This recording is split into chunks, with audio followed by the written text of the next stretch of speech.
ये कहानी इस प्रकार से आता है कि एक गांव में ना एक कोई कारीगर आता है जो मूर्तियां बनाता है, बहुत सुंदर सुंदर क्या बनाता है, मूर्तियां बनाता है। अब वो गांव में आया और गांव में एक पत्थर का ढेर था, उस पत्थर में से दो पत्थरों को उठाया। अब दो पत्थरों को उठाया और उस पे मूर्ति बनाने का काम स्टार्ट करने लगा। अब वहां पे मूर्ति बनाने का काम जैसे ही स्टार्ट करता है तो पहला पत्थर बोलता है कि मेरे को ठोकना पीटना पसंद नहीं है। जैसे कई बार आप बोलते हो सर मानो नहीं, बोलो सर, ये पहला पत्थर क्या बोलता है कि मेरे को ठोकना पीटना पसंद नहीं है, आप मेरे को ठोको मत पीटो मत। जबकि दूसरा पत्थर क्या कहता है, मेरे को कितना भी ठोको कितना भी पीटो लेकिन मेरा स्वरूप है वो चेंज होना चाहिए।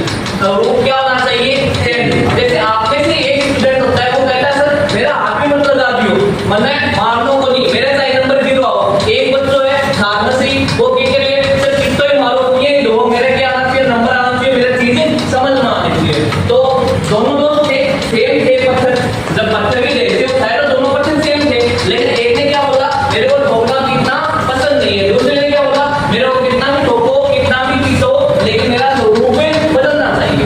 अब कारीगर क्या करता है, उस जो दूसरा पत्थर था उसको पीटना स्टार्ट करता है और एक बहुत सुंदर मूर्ति की डिजाइन बना देता है।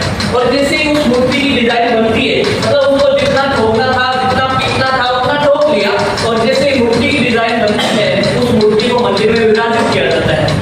लोग आते हैं उस पत्थर के आगे मत्था टेकते हैं, मतलब जितना ठोकना था पीटना था उसने ठोका कारीगर ने, उसके बाद उसको जिंदगी में कोई नहीं ठोकने वाला।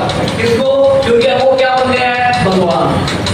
आया ना, अब वो भगवान बन गया, उसको जिंदगी में कोई भी नहीं ठोकने वाला। जबकि दूसरा पत्थर वहीं पास में पड़ा रहा। कुछ समय बाद क्या हुआ, मंदिर हो गया, मंदिर में प्रसाद भी आएगा। अब नारियल भी आता है मंदिर में, सबसे ज्यादा फल क्या होता है, नारियल। किसी ने दिमाग लगाया कि एक पत्थर तो ऐसे ही पड़ा है, इस पत्थर को यहाँ पे रख देते हैं, रोज नारियल आते हैं, इस पत्थर से नारियल फोड़ेंगे।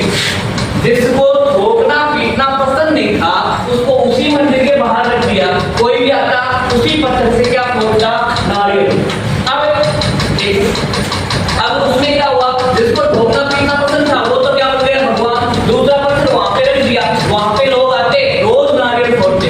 अब जिंदगी में जिसने अच्छे से ठोकना पीटना पसंद था ठोकर खाई वो तो भगवान बन गया और दूसरा रोज ठोकर खा रहा है। तो इस कहानी से हमें एक सीख मिलती है कि अगर जितना भी ठोकना पीटना, अगर अपनी स्टूडेंट लाइफ में जितना भी ठोकेंगे पीटेंगे वो तो सेट हो जाएगा, वरना जिंदगी भर ठोकने खाने होगी। जिससे दूसरे पत्थर गिर रहे हैं, दूसरे पत्थर